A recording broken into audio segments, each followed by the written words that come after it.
Bueno, yo les invito a ustedes a buscar en sus copias de la palabra de Dios al libro de Tito, Tito capítulo 3.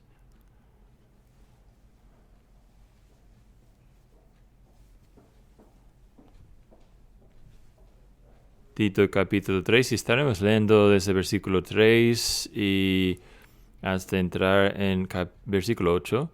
Un poco, ha sido nuestra serie en las noches aquí, el libro de Tito, pero espero que no siente como un corte breve en esto. Es un texto que aguanta estar solo bien. Así que prestemos atención a estas palabras de Tito 3, empezando versículo 3. Oigan a la palabra de Dios. Porque también nosotros éramos en otro tiempo insensatos, rebeldes, extraviados, sirviendo a concupiscencias y deleites diversos, viviendo en malicia y en envidia, aborrecibles, aborreciéndonos unos a otros.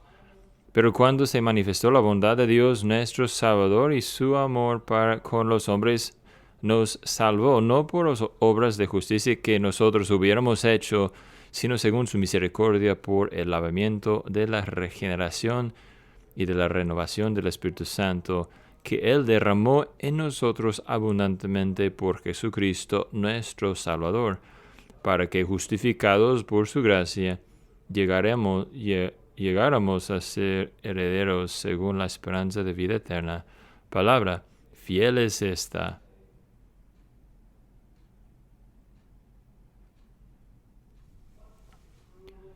¿Qué es verdaderamente de valor?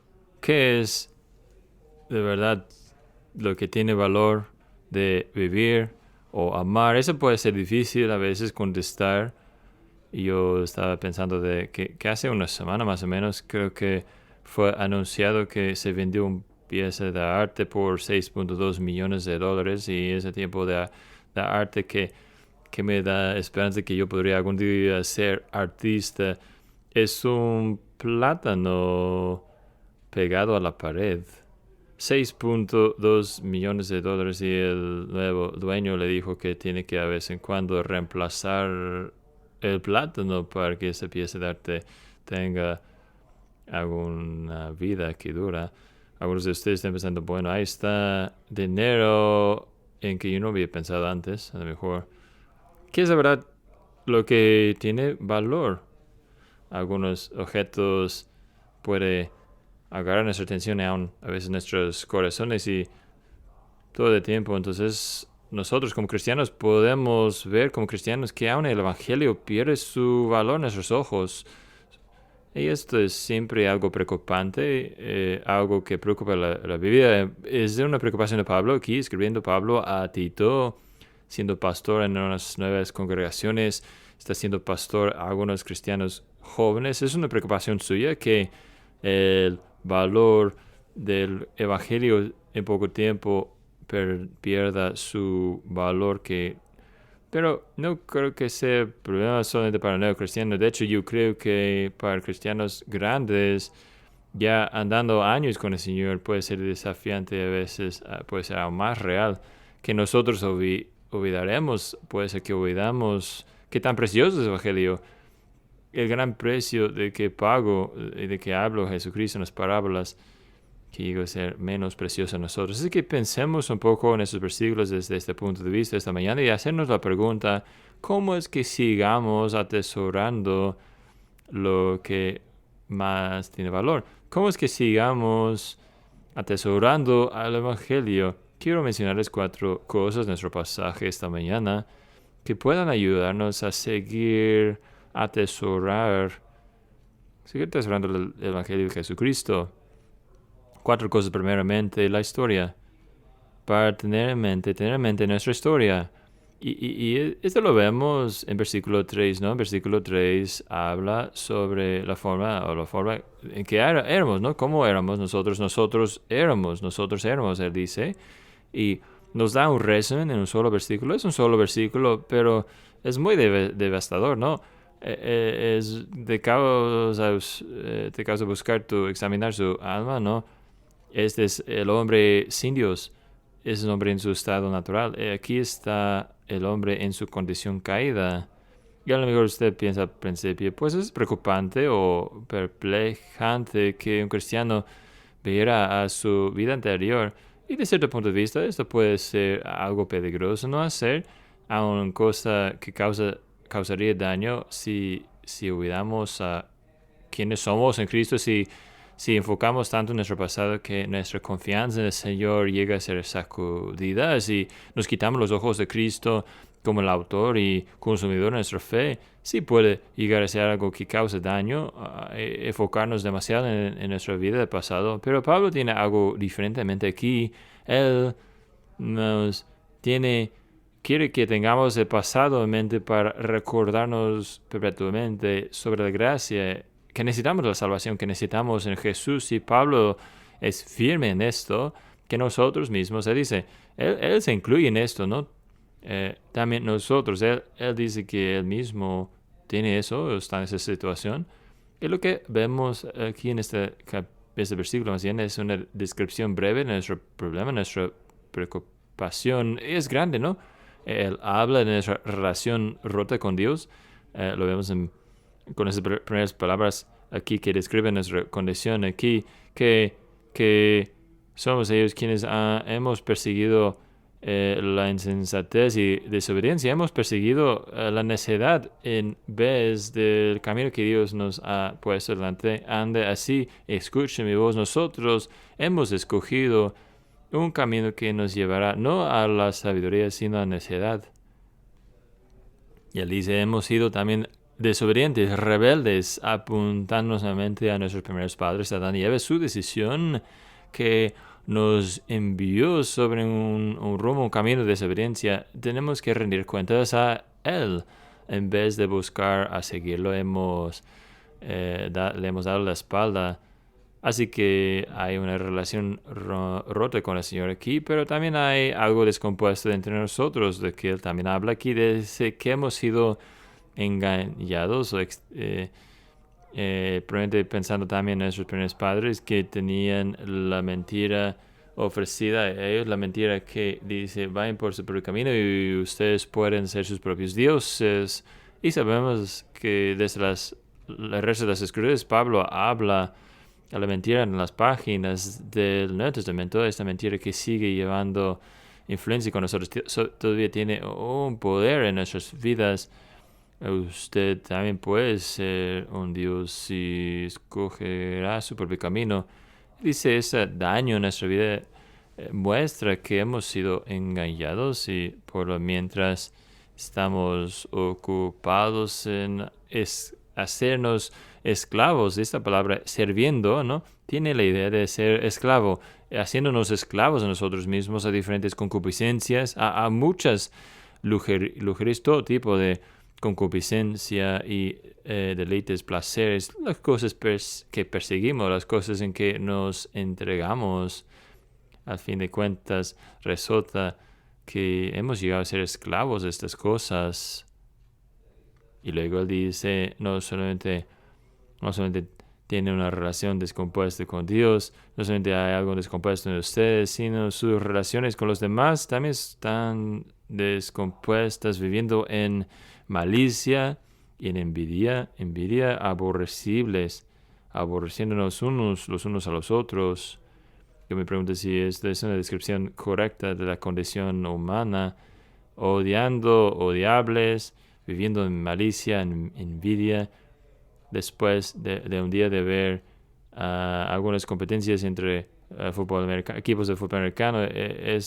Me enfatiza la verdad de esas palabras, que muchos de los partidos, al cerrar, acabando el tiempo, había discusiones, luchas entre los jugadores, historias de fanáticos escupiendo a los jugadores al entrar o salieron del estadio. Eso solamente por un juego. Pero podemos ver en nuestros propios corazones, ¿no? Y si somos honestos, podemos pensar en tiempos en que hemos regocijado, ¿no?, en ver a alguien caer. Hemos estado contentos a ver a alguien que nos cayera bien, a lastimarse o encontrar alguna dificultad. Podemos ver a nuestro alrededor, podemos ver adentro nosotros mismos. Podemos ver cómo a veces hemos estado contentos a ver a la tristeza de otra persona. Y es la situación triste y miserable que está ahí descrita por nosotros en versículo 3. Es nuestra historia. Y es como Pablo, al pensar en esto, si él todavía sintiera el dolor de esto, él mismo todavía siente el dolor de eso en su propio corazón, de esas cosas. Nosotros mismos, nosotros éramos, él dice. Y esto es sorprendente o impactante a mí que hablará así Pablo, porque él era hombre, ustedes se acuerdan, ¿no? Que vivía una justicia externa. Él vivía una vida justa. Él describía así en diferentes partes que era un fariseo entre fariseos y que perseguía una justicia que otros admiraban. Y fue grandemente respetado y él ve su propia situación al tener ojos espirituales a ver, examinar su propio corazón y lo que era en verdad adentro.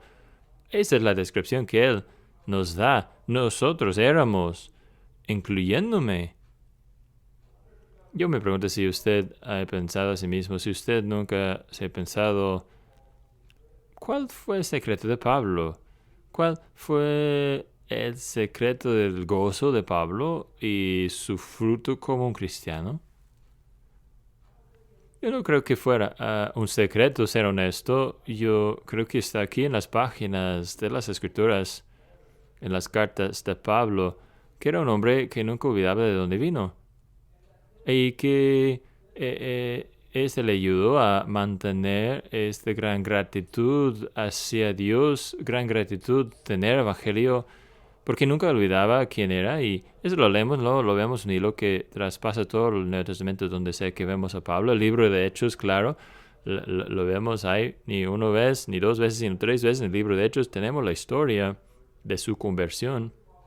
Y la razón por qué la tenemos es porque él está predicando, él está contando a los demás y en las páginas de sus propias cartas. Esta es una declaración fiel y aceptable, digno de toda aceptación, que Jesucristo vino al mundo para salvar a pecadores. ¿De quiénes soy yo, jefe o principal? Yo soy menos que el más menor de todos los santos, sino por la gracia de Dios. Es por la gracia de Dios que soy quien soy. Esos no eran meramente palabras de Pablo, sino vivía esto. Nunca olvidó de dónde vino ni quién era.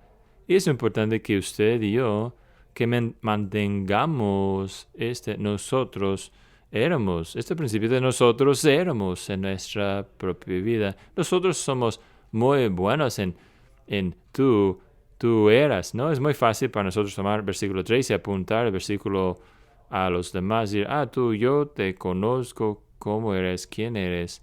Pero no, nosotros éramos, es lo que éramos, lo que somos, sino por la gracia de Dios. Y Pablo abre por nosotros la clave del ministerio eficaz. ¿Cómo ministramos uno al otro? ¿Cómo podemos ayudar uno al otro? Bueno, no nos ayudamos uno al otro con esta actitud de bueno.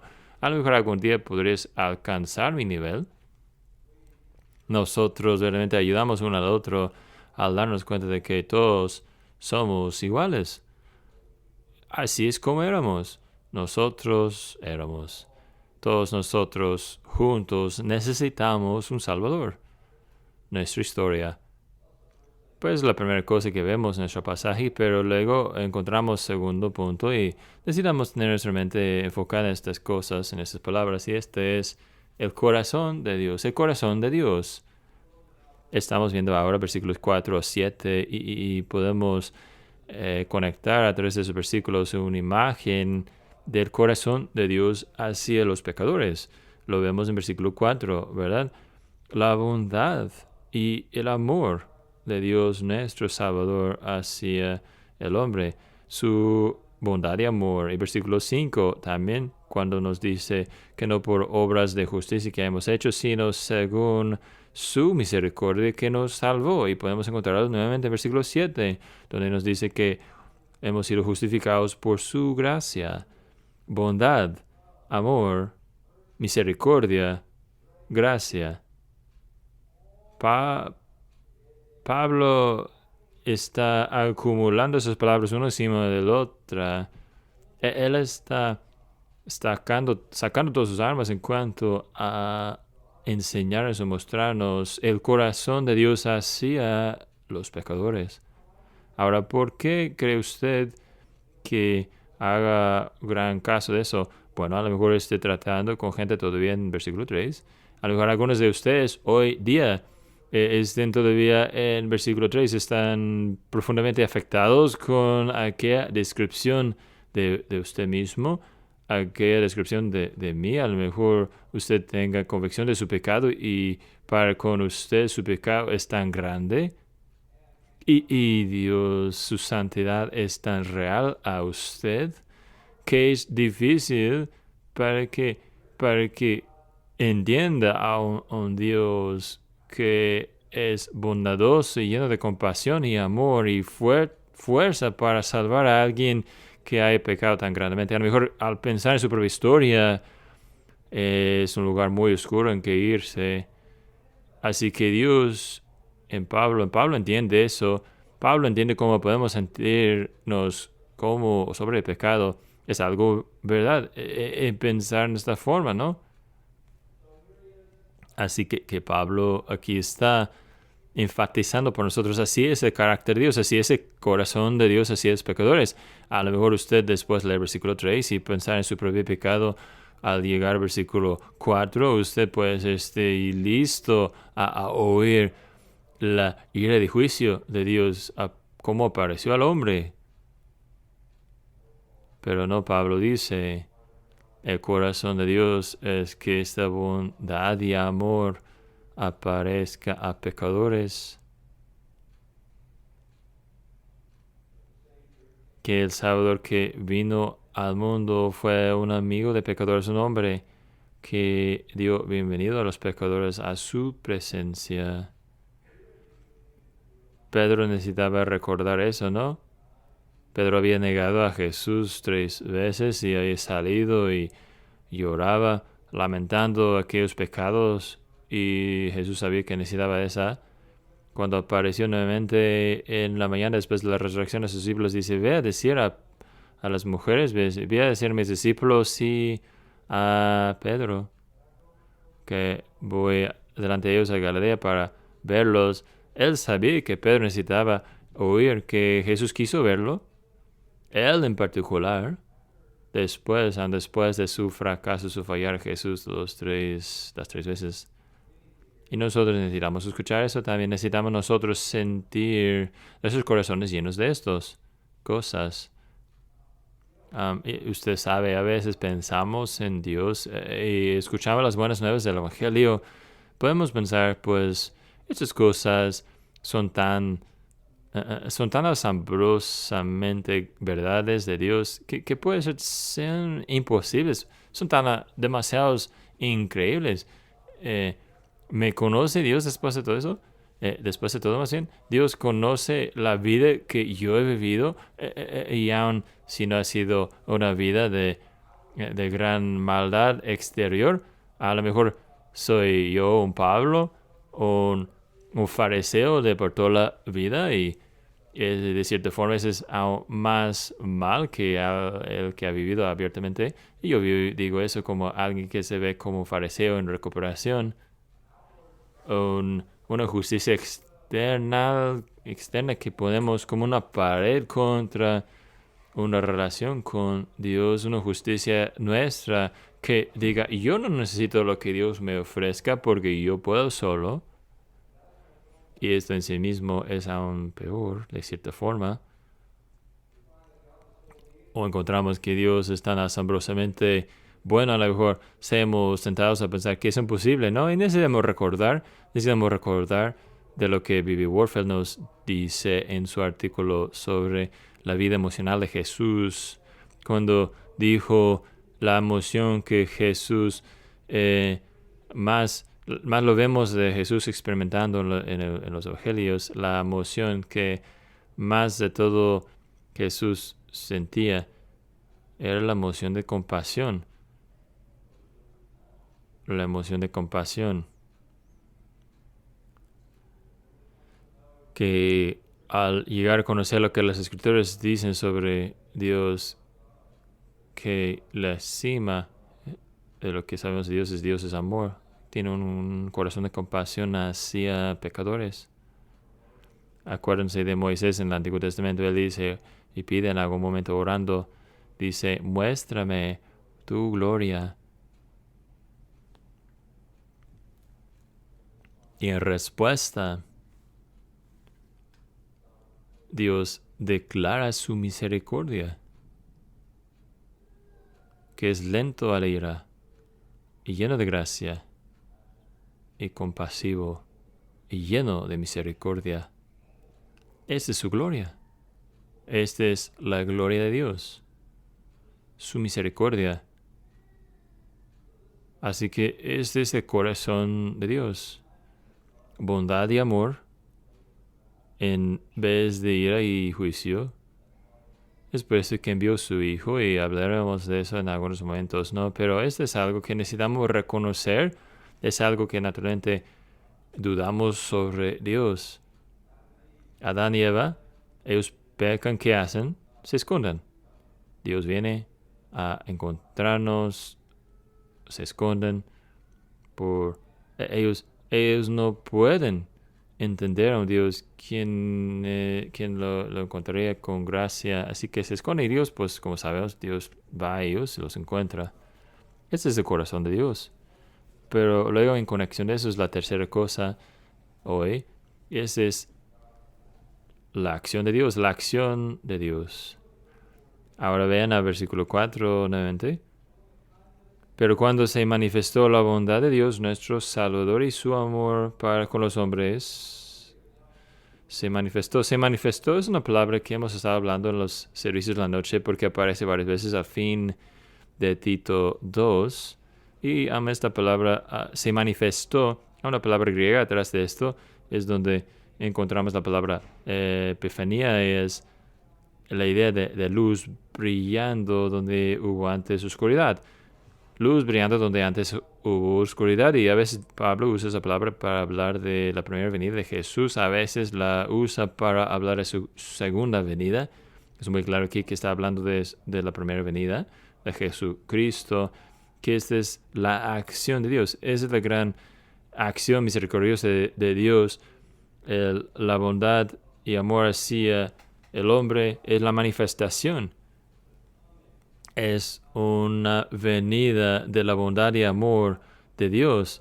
Y al pensar en Jesús, a ver a Jesús en el rostro, es ver a un Dios lleno de gracia y verdad. Mientras pensamos en Jesús, Él es el Salvador en bondad y amor, donde se reúne. Cristina Rossetti, que escribió himnos en el pasado, tiene el título de nuestro boletín hoy, que en Cristo descendió el amor de Dios. Se descendió el amor de Dios a la tierra. Así que Dios vio a este mundo. Dios vio este mundo. ¿Y qué es lo que vio? Vio a partes iguales de apatía, hostilidad, hablando en términos espirituales, ¿no? Apatía y hostilidad. Y Dios vio esta situación, y dijo, yo voy a enviar al Hijo de mi amor a ellos. Veo un mundo lleno de tinieblas y odio. No solamente odio entre gente, sino odio hacia Él. Y dijo, voy a enviar a mi Hijo. Y envía a su Hijo para salvarnos, ¿no? Eso es lo que vemos en versículo 5, que nos salvó. Nos salvó. Este fue su nombre, ¿no? José dijo, el ángel, José, lo llamarás al bebé Jesús. Yo sé que no es un nombre de la familia, y algunas personas se van a quejar porque no es un nombre de la familia, pero lo vas a llamar Jesús porque Él viene para salvar a su pueblo de sus pecados. Es por eso que viene. Es en su nombre. Él será el Salvador. Lo llamarás Jesús. Es por eso que vino. Ese era el plan de Dios. La acción de Dios es algo que Él nos da, Pablo nos da en el texto, a aferrarnos a eso, a enfocar nuestras mentes en esa verdad, para que atesoremos a lo que es más digno de ser atesorado. Octavius Winslow es un predicador antiguo de Inglaterra, y él hizo esta pregunta. A lo mejor usted la ha hecho, esa pregunta, ¿no? ¿Quién entregó a Jesús a morir? Él preguntó, ¿quién entregó a Jesús a morir? ¿Fue Judas Iscariote por dinero? ¿Fue Pilato por temor? ¿Fueron los judíos por su envidia? No. Fue el Padre por amor. Finalmente, ¿no? Esa es la respuesta. Muchas responsabilidades humanas en el camino, ¿no? Pero la acción final de Dios a entregar a Jesús por causa de amor.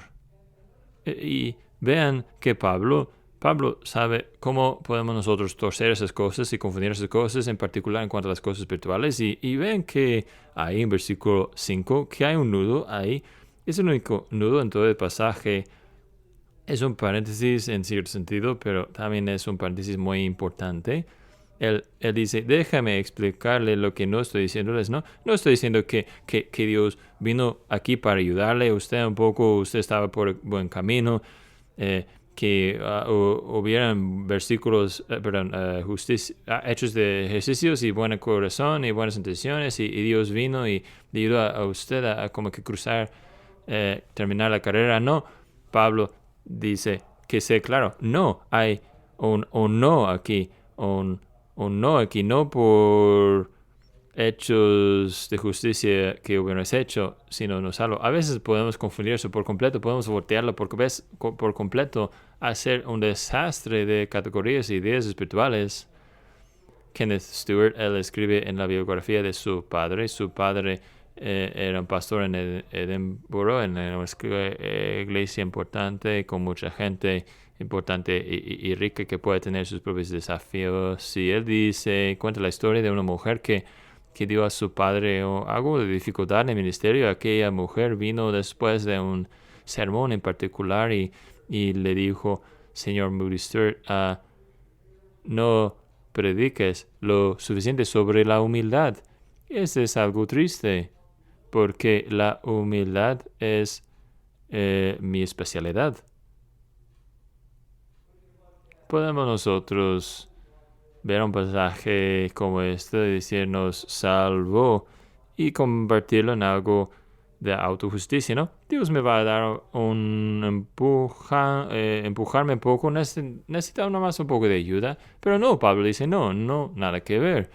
Dios vio en el rostro sus pecados y conoce su corazón por completo y le conoce a usted en su peor, conoce todo de usted, le vio a la apatía y hostilidad que hubo en usted y envió su Hijo. Aún así, usted entiende que si es algo menos que toda gracia, si hay solamente 1% del hombre en la salvación, entonces ya no es Dios libremente, dispuestamente viniendo a la tierra. Ahora llega a ser algo como de obligación. Llega a ser como que Dios tiene que hacerlo. Como si usted dijera, bueno, yo hice mi mejor que pude, estuve intentando caminar, pero me fracasaste, Dios. No me ayudaste. Solamente necesitaba un poco de ayuda y no lo hiciste. No apareciste por mí. Llega a ser obligación, ¿no? Cuando en realidad lo que es Dios libremente, bondadosamente, viniendo para ayudar, para salvar a nosotros muertos en nuestros traspasos y pecados. Así que, ¿cómo es que mantengamos las cosas de valor lo más importante de nuestras vidas? Pues recordamos nuestra historia, tenemos en mente que somos pecadores, que éramos pecadores, y pensamos en la acción de Dios, y luego finalmente tenemos la provisión de Dios, la provisión de Dios. Y otra vez estamos pensando en versículos 4 y 7. Aquí podemos hacer conexión de lo que vemos aquí, lo que Dios ha logrado en Jesucristo, cuáles son los beneficios de nuestra salvación. Y en realidad la única forma de decirlo es que Jesús se acerca el regocijo y derrama sobre nosotros bendición. Y versículo 4 adelante podemos hacer la categoría de eso. Hay nueva vida, hay nuevo estado y un nuevo futuro. Hay una nueva vida, ¿verdad? Él dice que hemos sido lavados. Hay un lavamiento, versículo 5. Un lavamiento de regeneración y renovación del Espíritu Santo. Ahora este es algo que ve hacia atrás y adelante que se junta aquí. Hay un lavamiento, hay una limpieza de la contaminación, de la suciedad, de lo feo y asqueroso de la vida anterior. Todo aquel pecado quitado, limpiado, removido. Y luego hay también algo nuevo. Hay nueva vida que somos dadas. Lo antiguo es quitado y lo nuevo viene en su lugar, ¿verdad? Y este mes vamos a poder ver varios bautismos antes de que se acabe este año. Y vamos a poder ver esta imagen, ¿no? En el bautismo que captura esa imagen, ¿no? De ese derramamiento de agua, este lavamiento que representa en el bautismo de la realidad. La realidad es lo que necesitamos. La realidad es una obra del Espíritu Santo, como nos dice Pablo aquí.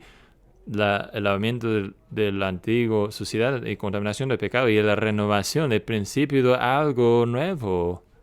Y esto es lo que cada creyente, cada cristiano puede experimentar, como si es luz lo pone de gran forma. Aquí déjame leerles algunas palabras suyas. Compara esto al vivir en una casa. Él dice, imagínense en una casa, Dios entra para reedificar la casa y de repente al principio a lo mejor usted podría entender lo que está haciendo. Él está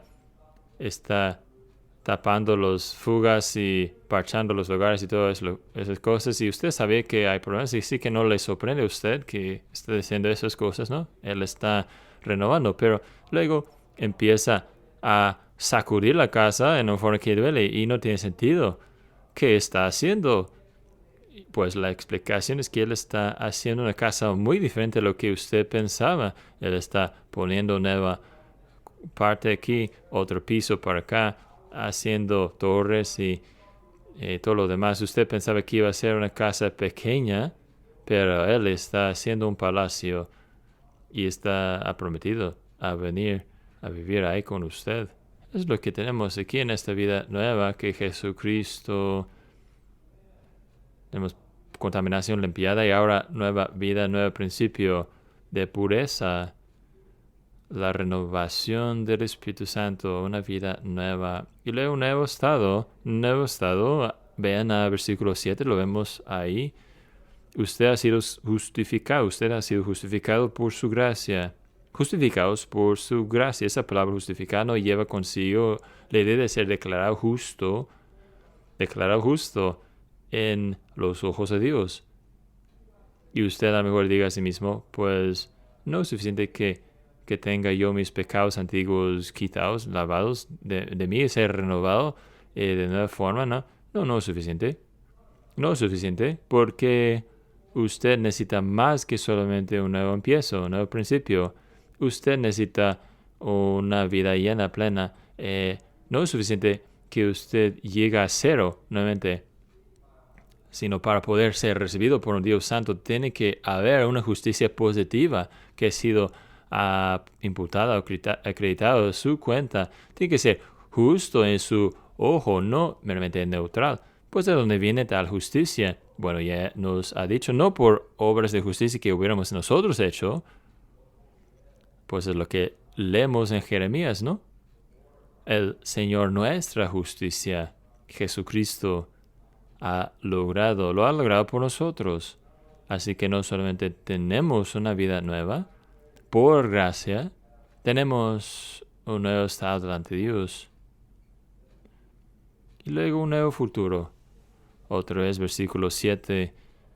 Para que llegaremos a ser herederos según la esperanza de la vida eterna. Herederos. Nuestro futuro. Un nuevo futuro.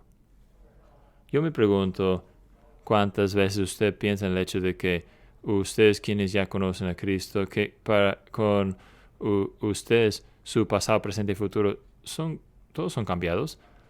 Su pensar en su pasado ha cambiado porque su pasado ya no es prólogo del futuro.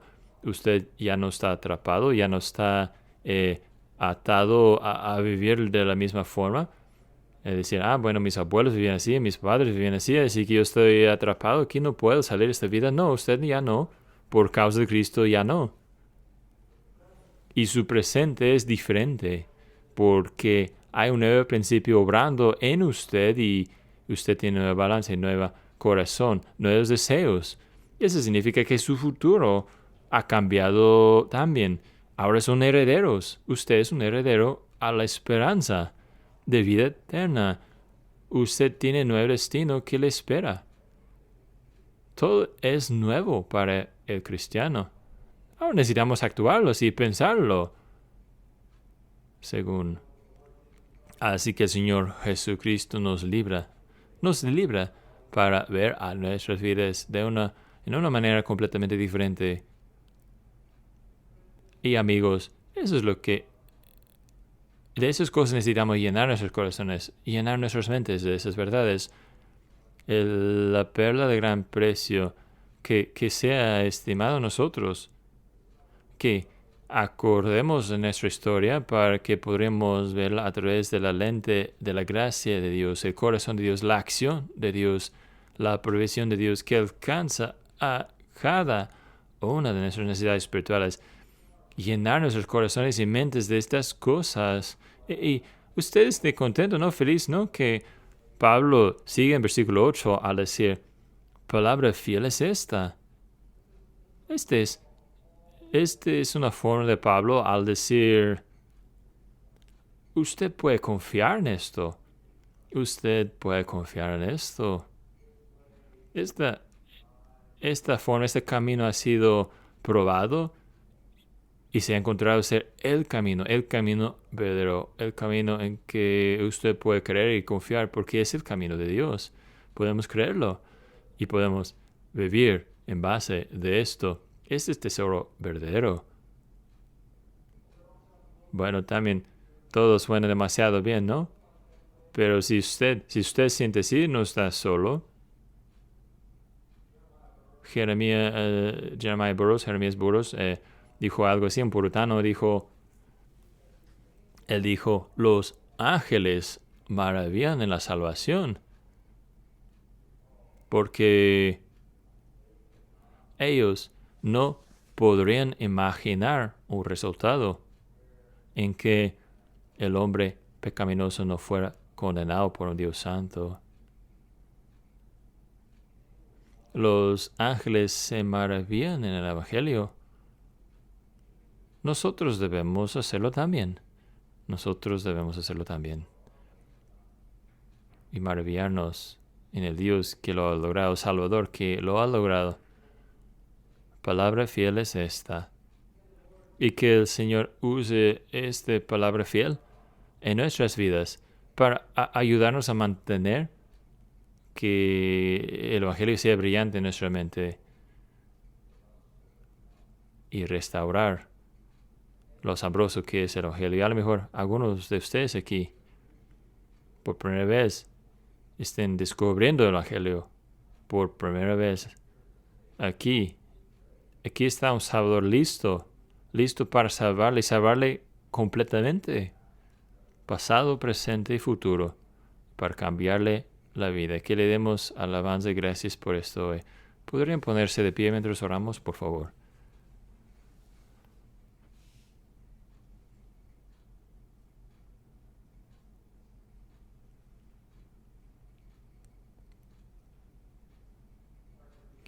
nuestro Dios, lleno de gracia, ¿cómo te damos gracias, Padre nuestro, que haya venido Cristo Jesús para dar luz a ellos quienes se sienten en tinieblas y en la sombra de la muerte?